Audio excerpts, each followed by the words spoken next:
ओम श्री गणेशाय नमः। ओम श्री सीतारामचंद्राभ्याम नमः। श्रीमद् वाल्मीकि रामायण किष्किंधा कांड सर्ग 46 से 52। सर्ग 46। सुग्रीव का श्री रामचंद्र जी को अपने भूमंडल भ्रमण का वृतांत बताना। उन समस्त वानर युद्धपतियों के चले जाने पर श्री रामचंद्र जी ने सुग्रीव से पूछा, सखे, तुम समस्त भूमंडल के स्थानों का परिचय कैसे जानते हो? तब सुग्रीव ने विनीत होकर श्री रामचंद्र जी से कहा, भगवान, मैं सब कुछ विस्तार के साथ बता रहा हूँ, मेरी बातें सुनिए। जब वाली महिष रूपधारी दानव दुंदुभी उसके पुत्र मायावी का पीछा कर रहे थे, उस समय वह महिष मल्ले पर्वत की ओर भागा और उस पर्वत की कंदरा में घुस गया। यह देख वाली ने उसके वध की इच्छा से उस गुफा के भीतर भी प्रवेश किया। उस समय मैं विनीत भाव से उस गुफा के द्वार पर खड़ा रहा, क्योंकि वाली ने मुझे वहीं रख छोड़ा था। परंतु 1 वर्ष व्यतीत हो जाने पर भी वाली उसके भीतर से नहीं निकले। तदनंतर वेग पूर्वक बहे हुए रक्त की धारा से उस समय वह सारी गुफा भर गई। यह देखकर मुझे बड़ा विस्मय हुआ तथा मैं भाई के शोक से व्यथित हो उठा। फिर मेरी बुद्धि में यह बात आई कि अब मेरे बड़े भाई निश्चय ही मारे गए। यह विचार पैदा होते ही मैंने उस गुफा के द्वार पर एक पहाड़ जैसी चट्टान रख दी। सोचा, इस शिला से द्वार बंद हो जाने पर मायावी निकल नहीं सकेगा, भीतर ही घुट घुट कर मर जाएगा। इसके बाद भाई के जीवन से निराश होकर मैं किष्किंधापुरी में लौट आया। यहाँ विशाल राज्य तथा रुमा सहित तारा को पाकर मित्रों के साथ मैं निश्चिंतता पूर्वक रहने लगा। तत्पश्चात वानर श्रेष्ठ वाली उस दानव का वध करके आ पहुँचे। उनके आते ही मैंने भाई के गौरव से भयभीत हो वह राज्य उन्हें वापस कर दिया। परंतु दुष्ट आत्मा वाली मुझे मार डालना चाहता था। उसकी सारी इंद्रियां यह सोचकर व्यथित हो उठी थीं कि यह मुझे मारने के लिए ही गुफा का द्वार बंद करके भाग आया था। मैं अपनी प्राण रक्षा के लिए मंत्रियों के साथ भागा और वाली मेरा पीछा करने लगा। वाली मेरे पीछे लगा रहा और मैं जोर जोर को भागता रहा। उसी समय मैंने विभिन्न नदियों, वनों और नगरों को देखते हुए सारी पृथ्वी को गाय की खुरी की भांति मानकर उसकी परिक्रमा कर डाली। भागते समय मुझे यह पृथ्वी दर्पण और अलाद चक्र के समान दिखाई दी। तदनंतर पूर्व दिशा में जाकर मैंने नाना प्रकार के वृक्ष, कंदराओं सहित रमणीय पर्वत और भांति भांति के सरोवर देखे। वहीं नाना प्रकार के धातुओं से मंडित उद्याचल तथा अप्सराओं के नित्य निवास स्थान शिरोद सागर का भी मैंने दर्शन किया। उस समय वाली पीछा करते रहे और मैं भागता रहा। प्रभो, जब मैं यहाँ फिर लौट कर आया तब वाली के डर से पुनः सहसा मुझे भागना पड़ा। उस दिशा को छोड़कर मैं फिर दक्षिण दिशा की ओर प्रस्थित हुआ, जहाँ विंध्य पर्वत और नाना प्रकार के वृक्ष भरे हुए हैं तथा चंदन के वृक्ष जिसकी शोभा बढ़ाते हैं। वृक्षों और पर्वतों की ओट में बारंबार वाली को देखकर मैंने दक्षिण दिशा को छोड़ दिया तथा वाली के खदेड़ने पर पश्चिम दिशा की शरण ली। वहाँ नाना प्रकार के देशों को देखता हुआ मैं गिरिश्रेष्ठ अस्ताचल तक जा पहुँचा। वहाँ पहुँचकर मैं पुनः उत्तर दिशा की ओर भागा। हिमालय, मेरू और उत्तर समुद्र तक पहुँचकर भी जब वाली के पीछा करने के कारण मुझे कहीं शरण नहीं मिली, तब परम बुद्धिमान हनुमान जी ने मुझसे यह बात कही, राजन, इस समय मुझे उस घटना का स्मरण हो आया है, जैसा कि मतंग मुनि ने उन दिनों वानर राज वाली को शाप दिया था कि यदि वाली इस आश्रम मंडल में प्रवेश करेगा तो उसके मस्तक के सैकड़ों टुकड़े हो जाएंगे। अतः वहीं निवास करना हम लोगों के लिए सुखद और निर्भय होगा। राजकुमार, इस निश्चय के अनुसार हम लोग ऋष्यमुख पर्वत पर आकर रहने लगे। उस समय मतंग ऋषि के भय से वाली ने वहां प्रवेश नहीं किया। राजन, इस प्रकार मैंने उन दिनों समस्त भूमंडल को प्रत्यक्ष देखा था। उसके बाद ऋष्यमुख की गुफा में आया था। श्री वाल्मीकि निर्मित आर्ष रामायण आदि काव्य के किष्किंधा कांड में 46वां सर्ग पूरा हुआ। सर्ग 47 पूर्व आदि 3 दिशाओं में गए हुए वानरों का निराश होकर लौट आना। वानर राज के द्वारा समस्त दिशाओं की ओर जाने की आज्ञा पाकर वे सभी श्रेष्ठ वानर जिनके लिए जिस ओर जाने का आदेश मिला था उसी ओर विदेह कुमारी सीता का पता लगाने के लिए उत्साहपूर्वक चल दिए। वे सरोवरों, सरिताओं, लता मंडपों, खुले स्थानों और नगरों में तथा नदियों के कारण दुर्गम प्रदेशों में सब ओर घूम फिरकर सीता की खोज करने लगे। सुग्रीव ने जिन्हें आज्ञा दी थी वे सभी वानर यूथपति अपनी अपनी दिशाओं के पर्वत, वन और काननों सहित संपूर्ण देशों की छानबीन करने लगे। सीता जी का पता लगाने की निश्चित इच्छा मन में लिए वे सब वानर दिन भर इधर उधर अन्वेषण करते और रात के समय किसी नियत स्थान पर एकत्र हो जाते थे। सारे दिन भिन्न भिन्न देशों में घूम फिरकर वे वानर सभी ऋतुओं में फल देने वाले वृक्षों के पास जाकर रात को वहीं सोया अथवा विश्राम किया करते थे। जाने के दिन को पहला दिन मानकर 1 मास पूर्ण होने तक वे श्रेष्ठ वानर निराश हो लौट आए और कपिराज सुग्रीव से मिलकर प्रस्त्रवर्ण गिरी पर ठहर गए। महाबली विनत अपने मंत्रियों के साथ पहले बताए अनुसार पूर्व दिशा में खोज करके वहां सीता को ना पाकर किष्किंधा लौट आए। महाकपि शतबली सारी उत्तर दिशा की छानबीन करके भयभीत हो तत्काल सेना सहित किष्किंधा आ गए। वानरों सहित सुषेण भी पश्चिम दिशा का अनुसंधान करके वहां सीता को ना पाकर 1 मास पूर्ण होने पर सुग्रीव के पास चले आए।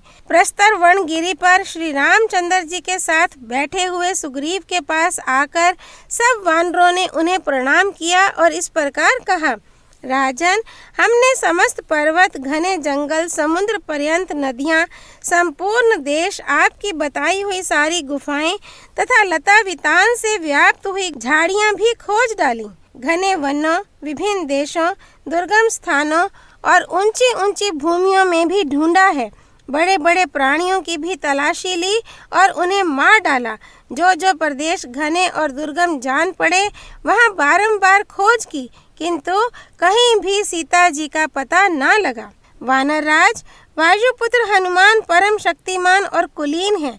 वे ही मिथिलेश कुमारी का पता लगा सकेंगे क्योंकि वे उसी दिशा में गए हैं जिधर सीता गई हैं।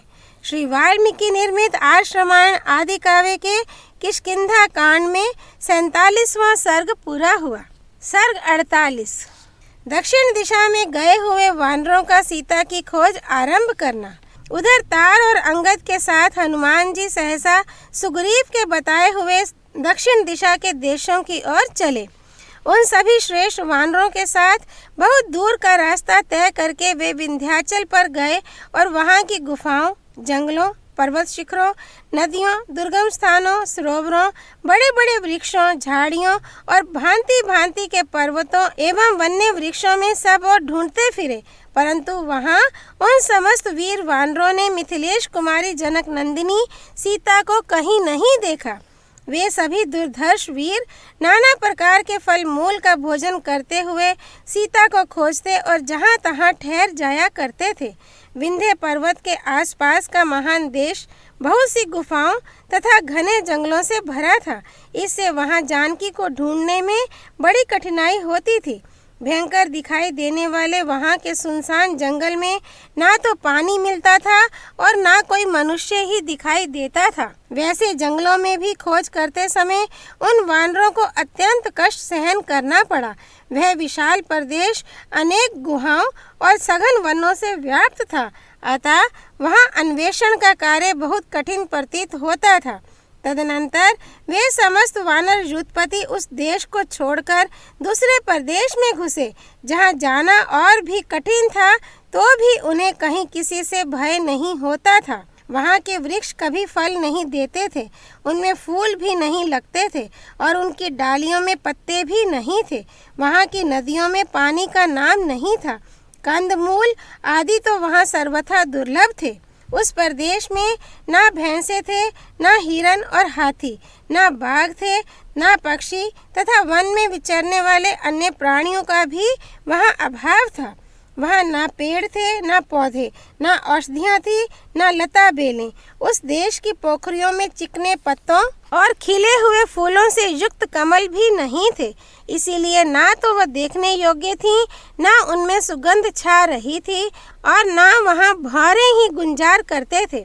पहले वहाँ कंडू नाम से प्रसिद्ध एक महाभाग सत्यवादी और तपस्या के धनी महर्षि रहते थे, जो बड़े अमर्षशील थे। अपने प्रति किए गए अपराध को सहन नहीं करते थे। शौच, संतोष आदि नियमों का पालन करने के कारण उन महर्षि को कोई तिरस्कृत या पराजित नहीं कर सकता था। उस वन में उनका एक बालक पुत्र, जिसकी अवस्था 10 वर्ष की थी, किसी कारण से मर गया। इससे कुपित होकर वे महामुनि उस वन के जीवन का अंत करने के लिए उद्यत हो गए। उन धर्मात्मा महर्षि ने उस समूचे विशाल वन को वहां शाप दे दिया, जिससे वह आश्रयहीन, दुर्गम तथा पशु पक्षियों से शून्य हो गया।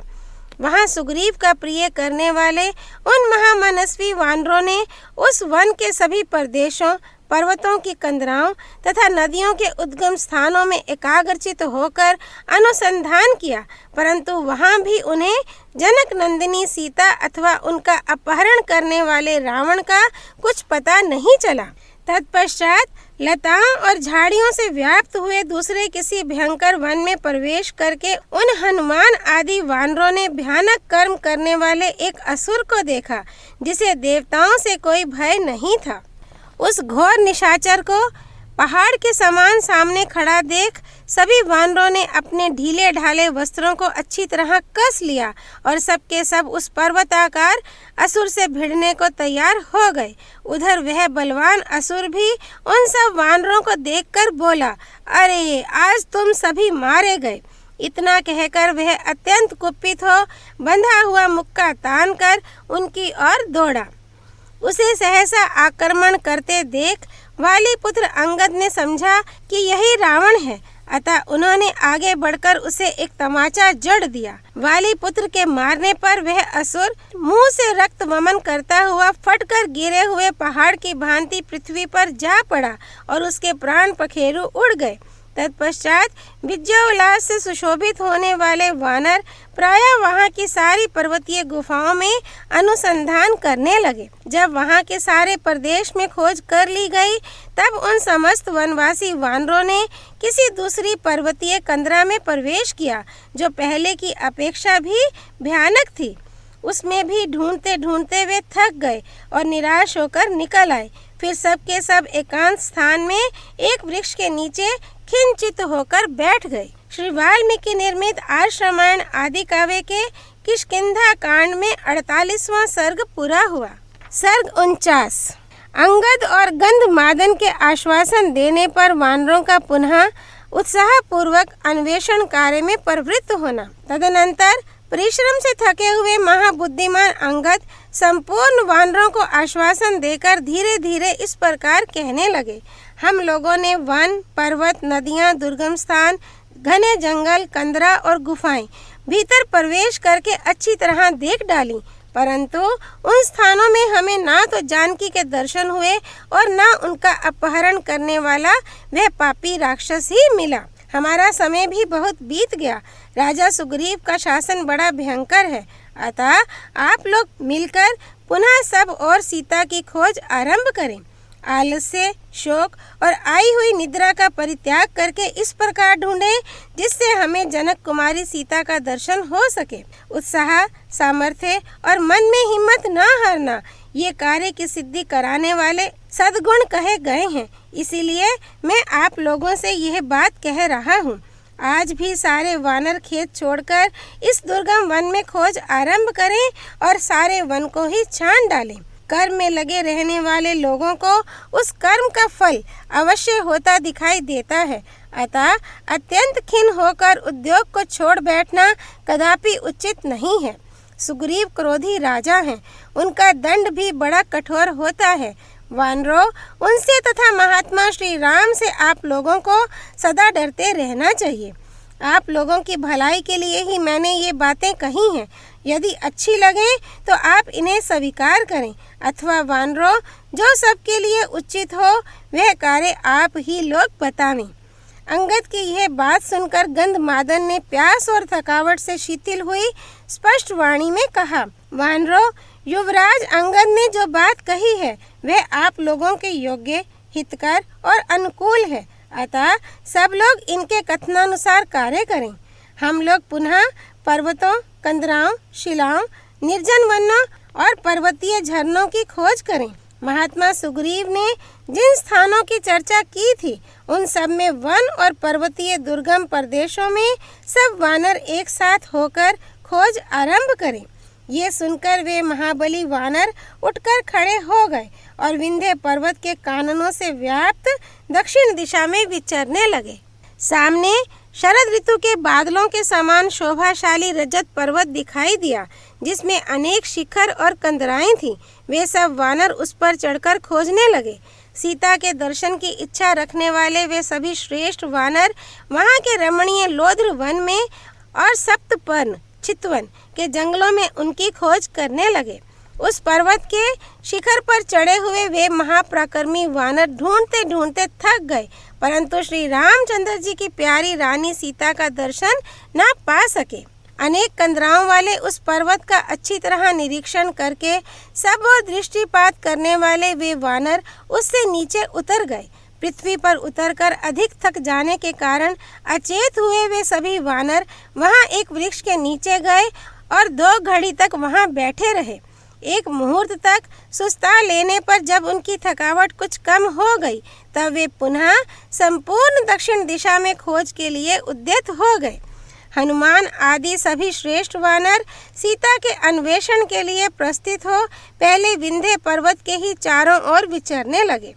श्री वाल्मीकि निर्मित आर्ष रामायण आदि काव्य के किष्किंधा कांड में 49वां सर्ग पूरा हुआ।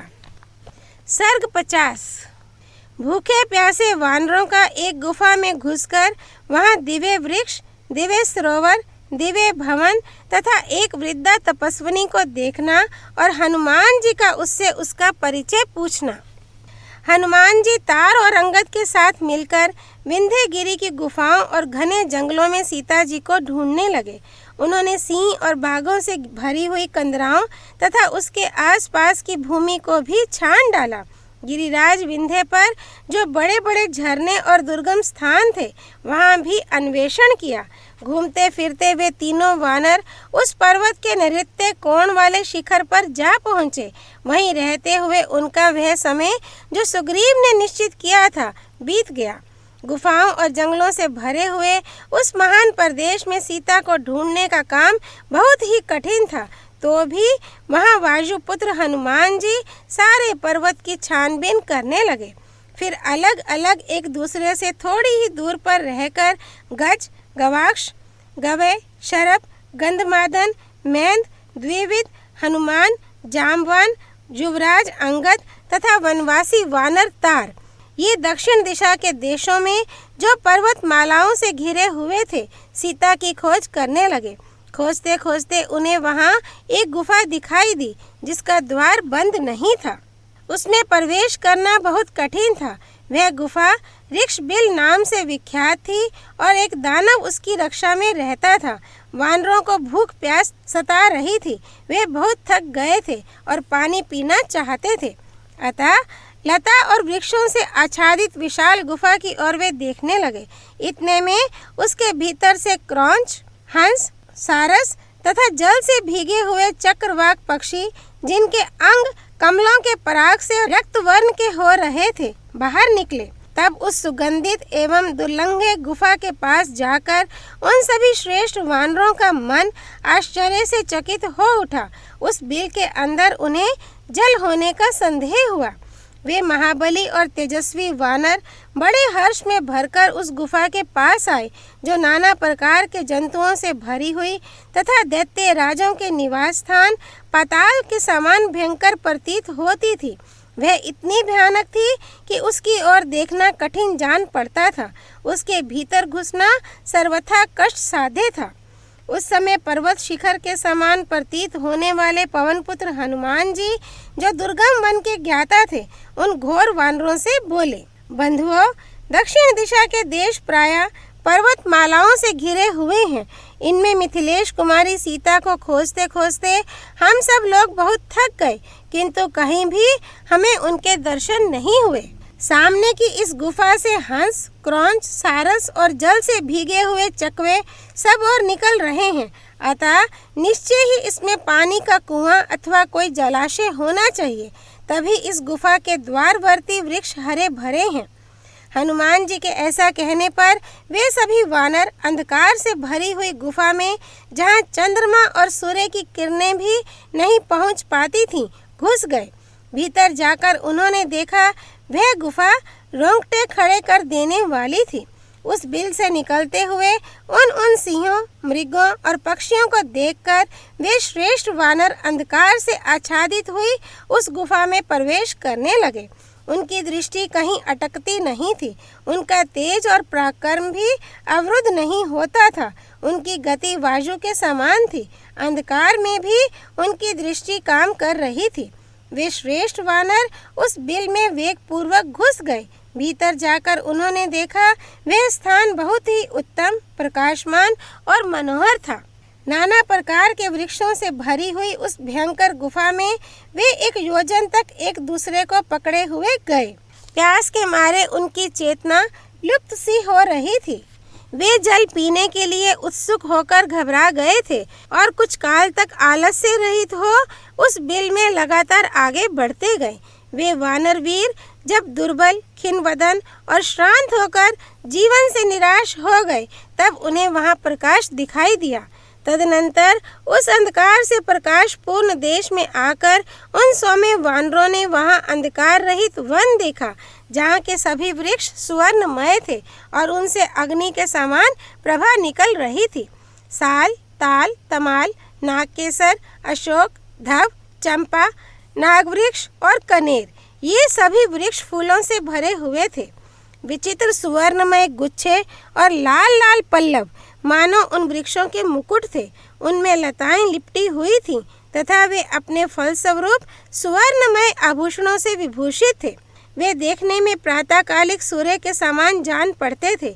उनके नीचे वैदुर्य मणि की वेदी बनी थी।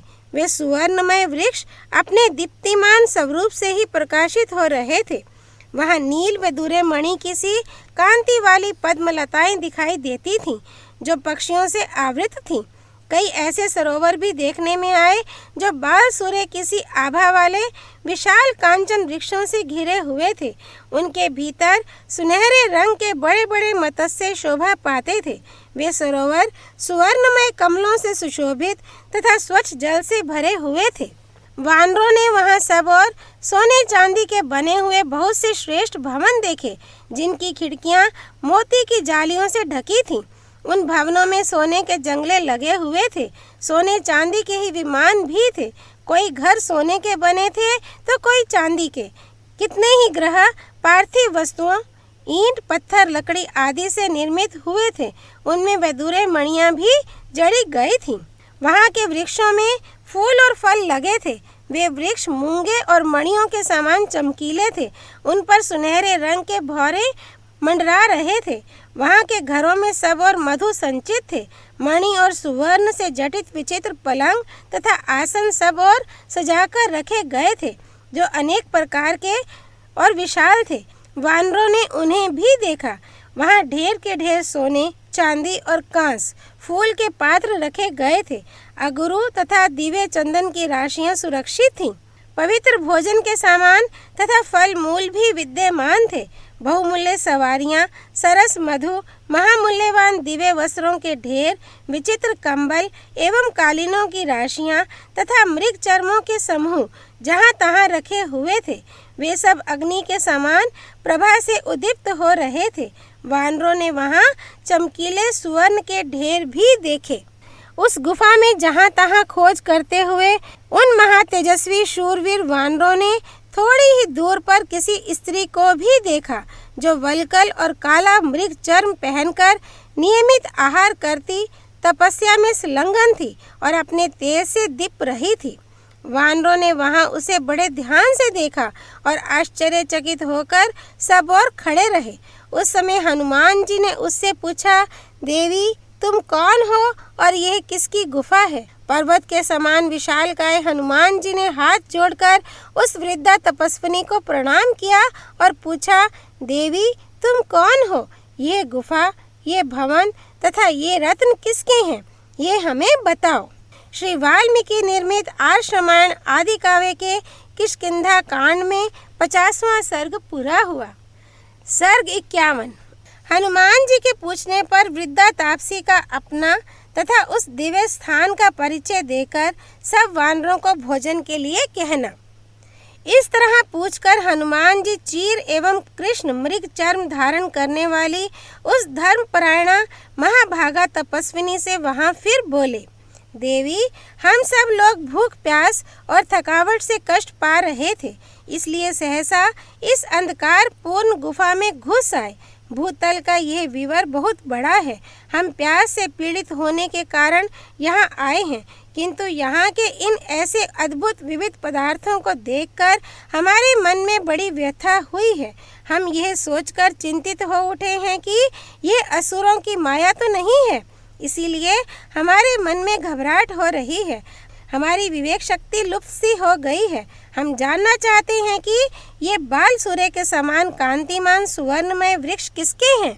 ये भोजन की पवित्र वस्तुएं, फल मूल, सोने के विमान, चांदी के घर, मणियों की जाली से ढकी हुई सोने की खिड़कियां तथा पवित्र सुगंध से युक्त एवं फल फूलों से लदे हुए ये सुवर्णमय पावन वृक्ष किसके तेज से प्रकट हुए हैं?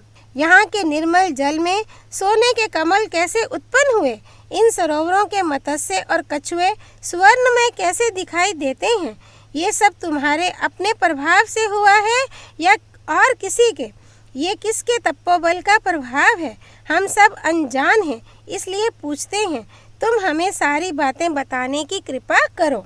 हनुमान जी के इस प्रकार पूछने पर समस्त प्राणियों के हित में तत्पर रहने वाली उस धर्मपरायणा तापसी ने उत्तर दिया, वानर श्रेष्ठ, माया विशारद महातेजस्वी मय का नाम तुमने सुना होगा।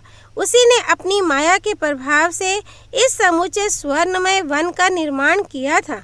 मयासुर पहले दानव शिरोमणियों का विश्वकर्मा था, जिसने इस दिव्य सुवर्णमय उत्तम भवन को बनाया है। उसने 1 सहस्त्र वर्षों तक वन में घोर तपस्या करके ब्रह्मा जी से वरदान के रूप में शुक्राचार्य का सारा शिल्प वैभव प्राप्त किया था। संपूर्ण कामनाओं के स्वामी बलवान मयासुर ने यहाँ की सारी वस्तुओं का निर्माण करके इस महान वन में कुछ काल तक सुखपूर्वक निवास किया था। आगे चलकर उस दानवराज का हेमा नाम की अप्सरा के साथ संपर्क हो गया। ये जानकर देवेश्वर इंद्र ने हाथ में वज्र ले उसके साथ युद्ध करके उसे मार भगाया। तत्पश्चात ब्रह्मा जी ने ये उत्तम वन, यहाँ का अक्षय काम भोग तथा ये सोने का भवन हेमा को दे दिया। मैं मेरु सावर्णी की कन्या हूँ। मेरा नाम स्वयं प्रभा है। वानर श्रेष्ठ, मैं उस हेमा के इस भवन की रक्षा करती हूँ। नृत्य और गीत की कला में चतुर हेमा मेरी प्यारी सखी है। उसने मुझसे अपने भवन की रक्षा के लिए प्रार्थना की थी, इसलिए मैं इस विशाल भवन का संरक्षण करती हूँ। तुम लोगों का यहाँ क्या काम है? किस उद्देश्य से तुम इन दुर्गम स्थानों में विचरते हो? इस वन में आना तो बहुत कठिन है, तुमने कैसे इसे देख लिया? अच्छा, ये शुद्ध भोजन और फल मूल प्रस्तुत हैं, इन्हें खाकर पानी पी लो, फिर मुझसे अपना सारा वृत्तांत कहो। श्री वाल्मीकि निर्मित आर्ष रामायण आदि काव्य के किष्किंधा कांड में 51वां सर्ग पूरा हुआ। सर्ग 52। तापसी स्वयं प्रभा के पूछने पर वानरों का उसे अपना वृत्तांत बताना और उसके प्रभाव से गुफा के बाहर निकलकर समुद्र तट पर पहुंचना। तत्पश्चात जब सब वानर युद्धपति खा पीकर विश्राम कर चुके, तब धर्म का आचरण करने वाली वह एकाग्र हृदय तपस्विनी उन सब से इस प्रकार बोली, वानरों, यदि फल खाने से तुम्हारी थकावट दूर हो गई हो और यदि तुम्हारा वृत्तांत मेरे सुनने योग्य हो तो मैं उसे सुनना चाहती हूँ। उसकी यह बात सुनकर पवन कुमार हनुमान जी बड़ी सरलता के साथ यथार्थ बात कहने लगे। देवी, संपूर्ण जगत के राजा दशरथ नंदन श्रीमान भगवान राम, जो देवराज इंद्र और वरुण के समान तेजस्वी हैं, दंडकारण्य में पधारे थे। उनके साथ उनके छोटे भाई लक्ष्मण तथा उनकी धर्म पत्नी विदेह नंदिनी सीता भी थीं। जनस्थान में आकर रावण ने उनकी स्त्री का बलपूर्वक अपहरण कर लिया। श्रेष्ठ वानरों के राजा वानर जातीय वीरवर सुग्रीव महाराज श्री रामचंद्र जी के मित्र हैं, जिन्होंने इन अंगद आदि प्रधान वीरों के साथ हम लोगों को सीता की खोज करने के लिए अगस्त्य सेवित और यमराज द्वारा सुरक्षित दक्षिण दिशा में भेजा है। उन्होंने आज्ञा दी थी कि तुम सब लोग एक साथ रहकर विदेह कुमारी सीता सहित उस इच्छानुसार रूप धारण करने वाले राक्षस राज रावण का पता लगाना। हमने यहाँ का सारा जंगल छान डाला। अब दक्षिण दिशा में समुद्र के भीतर उनका अन्वेषण करना है। अब तक सीता का कुछ पता नहीं लगा और हम लोग भूख प्यास से पीड़ित हो गए। अंत में हम सब के सब एक वृक्ष के नीचे थककर बैठ गए। हमारे मुख की कांति फीकी पड़ गई। हम सभी चिंता में मग्न हो गए। चिंता के महासागर में डूबकर हम उसका पार नहीं पा रहे थे। इसी समय चारों ओर दृष्टि दौड़ाने पर हमको यह विशाल गुफा दिखाई पड़ी, जो लता और वृक्षों से ढकी हुई तथा अंधकार से आच्छन्न थी। थोड़ी ही देर में इस गुफा से हंस, कुरर और सारस आदि पक्षी निकले, जिनके पंख जल से भीगे थे और उनमें कीचड़ लगी हुई थी। तब मैंने वानरों से कहा, अच्छा होगा कि हम लोग इसके भीतर प्रवेश करें। इन सब वानरों को भी यह अनुमान हो गया कि गुफा के भीतर पानी है। हम सब लोग अपने कार्य की सिद्धि के लिए उतावले थे ही, अतः इस गुफा में कूद पड़े। अपने हाथों से एक दूसरे को दृढ़ता पूर्वक पकड़कर हम गुफा में आगे बढ़ने लगे। इस तरह सहसा हम लोगों ने इस अंधेरी गुफा में प्रवेश किया। यही हमारा कार्य है और इसी कार्य से हम इधर आए हैं। भूख से व्याकुल एवं दुर्बल होने के कारण हम सब ने तुम्हारी शरण ली। तुमने आतिथ्य धर्म के अनुसार हमें फल और मूल अर्पित किए और हमने भी भूख से पीड़ित होने के कारण उन्हें भरपेट खाया। देवी, हम भूख से मर रहे थे, तुमने हम सब लोगों के प्राण बचा लिए। अतः बताओ, ये वानर तुम्हारे उपकार का बदला चुकाने के लिए क्या सेवा करें? स्वयं प्रभा सर्वज्ञ थी। उन वानरों के ऐसा कहने पर उसने उन सभी युद्धपतियों को इस प्रकार उत्तर दिया, मैं तुम सभी वेगशाली वानरों पर यूं ही बहुत संतुष्ट हूँ। धर्मानुष्ठान में लगी रहने के कारण मुझे किसी से कोई प्रयोजन नहीं रह गया है। उस तपस्विनी ने जब इस प्रकार धर्मयुक्त उत्तम बात कही, तब हनुमान जी ने निर्दोष दृष्टि वाली उस देवी से यूं कहा, देवी, तुम धर्माचरण में लगी हुई हो, अतः हम सब लोग तुम्हारी शरण में आए हैं। महात्मा सुग्रीव ने हम लोगों के लौटने के लिए जो समय निश्चित किया था, वह इस गुफा के भीतर घूमने में ही बीत गया। अब तुम कृपा करके हमें इस बिल से बाहर निकाल दो। सुग्रीव के बताए हुए समय को हम लांघ चुके हैं, इसलिए अब हमारी आयु पूरी हो चुकी है। हम सब के सब सुग्रीव के भय से डरे हुए हैं, अतः तुम हमारा उद्धार करो। धर्मचारिणी, हमें जो महान कार्य करना है, उसे भी हम इस गुफा में रहने के कारण नहीं कर सके हैं। हनुमान जी के ऐसा कहने पर तापसी बोली, मैं समझती हूँ जो एक बार इस गुफा में चला आता है, उसका जीते जी यहाँ से लौटना बहुत कठिन हो जाता है। तथापि नियमों के पालन और तपस्या के उत्तम प्रभाव से मैं तुम सभी वानरों को इस गुफा से बाहर निकाल दूंगी। श्रेष्ठ वानरों, तुम सब लोग अपनी अपनी आंखें बंद कर लो। आंख बंद किए बिना यहाँ से निकलना असंभव है। ये सुनकर सबने सुकुमार अंगुली वाले हाथों से आंखें मूंद ली। गुफा से बाहर निकलने की इच्छा से प्रसन्न होकर उन सब ने सहसा नेत्र बंद कर लिए। इस प्रकार उस समय हाथों से मुंह ढक लेने के कारण उन महात्मा वानरों को स्वयं प्रभा ने पलक मारते मारते बिल से बाहर निकाल दिया। तत्पश्चात वहां उस धर्मपरायणा तापसी ने उस विषम गुफा से बाहर निकले हुए समस्त वानरों को आश्वासन देकर इस प्रकार कहा, श्रेष्ठ वानरों, ये रहा नाना प्रकार के वृक्षों और लताओं से व्याप्त शोभाशाली विंध्यगिरी। इधर ये प्रस्तर वनगिरी है और सामने यह महासागर लहरा रहा है। तुम्हारा कल्याण हो। अब मैं अपने स्थान पर जाती हूँ। ऐसा कहकर स्वयं प्रभा उस सुंदर गुफा में चली गई। श्री वाल्मीकि निर्मित आर्ष रामायण आदि काव्य के किष्किंधा कांड में 52वां सर्ग पूरा हुआ। सियापति रामचंद्र की जय। राम भक्त श्री हनुमान जी की जय। राम जन्मभूमि अयोध्यापुरी धाम की जय। सरयू नदी की जय। माँ गौरीपति देवों के देव महादेव भगवान शिव शंकर की जय। श्रीमद् वाल्मीकि रामायण की जय। माँ ऋषि वाल्मीकि मुनि की जय। श्री हरि अर्पणमस्तु।